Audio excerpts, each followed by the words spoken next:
El Niño అనేది మనకి ప్రపంచ దేశాలలో ఎక్కువగా ఉన్నటువంటి పసిఫిక్ మహాసముద్రం. మనకి 5 మహాసముద్రాలు ఉన్నాయి. మొదటిది పసిఫిక్ మహాసముద్రం. అది విస్తీర్ణంలో అదేవిధంగా లోతులో కూడా చాలా పెద్దది. ఈ పసిఫిక్ మహాసముద్రంలో సముద్ర ఉపరితలం వేడెక్కటం వల్ల ఈ వీచేటటువంటి గాలులు దిశ మారటం వల్ల వచ్చేటటువంటి విపత్కర పరిస్థితినే ఎల్నినో అన్నాం. దీన్ని స్పానిష్లో ఉన్నటువంటి మత్స్యకారులు దీనికి ఎల్లినో అని పేరు పెట్టడం జరిగింది. ఎల్లినో అంటే చిన్న అబ్బాయి అని అర్థం. ఈ ఎల్లినో వల్ల కొన్ని దేశాలలో బెట్ట పరిస్థితులు ఉంటాయి, మరికొన్ని దేశాలలో కుండపోత వర్షం పడేసేసి వాగులు వంకలు పొర్లటం, తర్వాత వరదలు రావటం సంభవిస్తూ ఉంటుంది.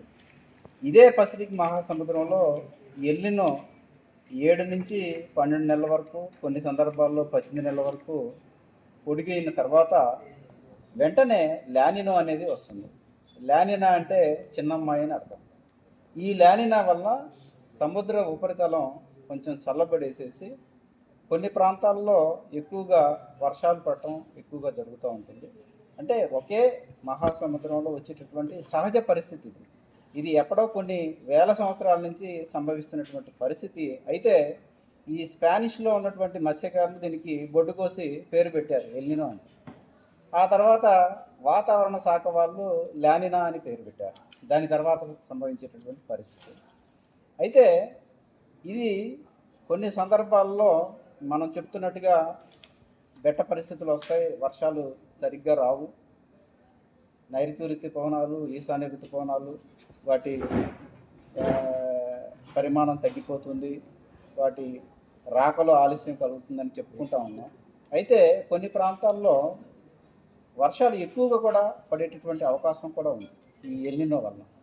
ఏది ఏమైనప్పటికీ ఉద్యాన పంటల్లో ఎక్కువగా ఆరుతడి పంటలుగా సాగు చేస్తాం కాబట్టి మనకి భూగర్భ జలాలు కొంత స్థాయిలో మాత్రమే అందుబాటులో ఉన్నాయి.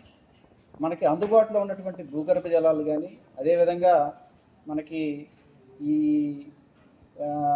నదులు, తర్వాత ఈ కాలువల ద్వారా వచ్చేటటువంటి సాగునీరు కానీ, త్రాగునీరు కానీ సరైన విధంగా యాజమాన్యం చేసేసి ఈ ఉద్యాన పంటల సాగును చేపట్టుకుంటూ ఉండాలి. ఉద్యాన పంటల్లో ముఖ్యంగా ఎప్పుడైతే పూత కాత ఎక్కువగా ఉంటుందో ఆ దశల్లో మాత్రమే ఎక్కువగా మనం నీటి తడులు ఇవ్వాలి. ఎక్కడైతే బహువార్షిక పంటలు ఉన్నటువంటి మామిడి కానీ, లేకపోతే చిని కానీ, లేకపోతే ఇతర నేరేడు కానీ ఇలాంటి పంటల్లో ఇప్పుడు కాయకోత పూర్తయింది కాబట్టి పూర్తయిన వెంటనే మనకి కొమ్మల కత్తిరింపులు చేపట్టాలి.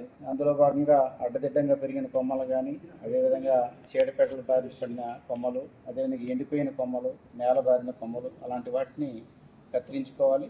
ఎక్కడైతే బెట్ట పరిస్థితులు మరీ ఎక్కువగా ఉన్నాయో అలాంటి తోటల్లో కాండం మీద నీటి సున్నం, దాంతోపాటుగా బంకమన్ను, అదేవిధంగా నీరు కలిపేసేసి మన బ్రష్ సాయంతో కాండాన్ని పూర్తిగా సున్నం పూయాలి.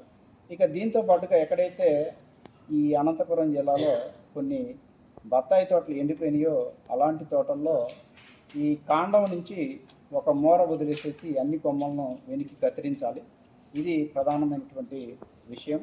దీంతో పాటుగా ఎక్కడైతే ఇంకా తోటలు ఎండిపోయే పరిస్థితులు ఉన్నాయో భూగర్భ జలాలు లేకుండా అలాంటి తోటల్లో రేత్రిపూట వాటర్ ట్యాంకులతో నీరు పాదుల్లో పోయాలి. పాదుల్లో పోసినప్పుడు కూడా ఒక వారంలో ఎడం వైపున సగం పాదులో నీళ్లు పెట్టుకున్నట్లయితే, ఒక వారం తర్వాత కుడివైపున నీళ్లు పెట్టుకున్నట్లయితే ఈ మొక్కలు కూడా కొంతవరకు బెట్ట పరిస్థితులను తట్టుకునేటటువంటి స్వభావాన్ని పొందుతాయి. ఇక దీంతో పాటుగా ఎప్పుడైతే ఈ వర్షాకాలంలో వర్షాలు పడినట్లయితే ఒకసారి ఈ గొర్రు, అదేవిధంగా రొటావేటర్ కానీ వేసుకొని మనకు అందుబాటులో ఉన్నటువంటి పచ్చిరొట్ట పేర్లైనటువంటి జనుము కానీ, జీలుగు కానీ, పెసలు కానీ, మినుములు కానీ, అలసందలు కానీ, ఉలవలు కానీ ఇలాంటి పచ్చిరొట్ట పేర్లను ఎకరానికి 10 నుంచి 15 కిలోల వరకు ఈ ఆంధ్రప్రదేశ్లో చల్లుకొని వేసేసి దాదాపు సగం పూత దశలో ఉన్నప్పుడు మనం భూమిలో మన రొటావేటర్ సాయంతో కలిగి దున్నుకున్నట్లయితే చాలా వరకు మనకి ఈ కలుపు సమస్య తగ్గటం, అదేవిధంగా పడినటువంటి వర్షపు నీరు కూడా బాగా భూమిలోకి ఇంకిపోవడానికి అవకాశం ఉంటుంది.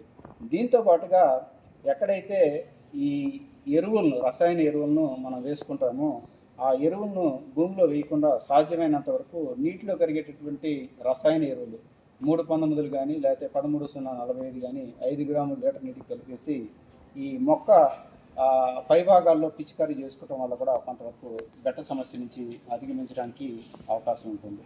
ఈ విధంగా ఉద్యాన పంటల్లో సరైనటువంటి యాజమాన్య పద్ధతులను పాటించినట్లయితే ఈ నీటి ఎద్దడి, అదేవిధంగా బెట్ట పరిస్థితుల నుంచి కొంతవరకు రక్షణ పొందడానికి, తద్వారా మేలైనటువంటి దిగుబడులు పొందడానికి అవకాశం ఉంటుంది.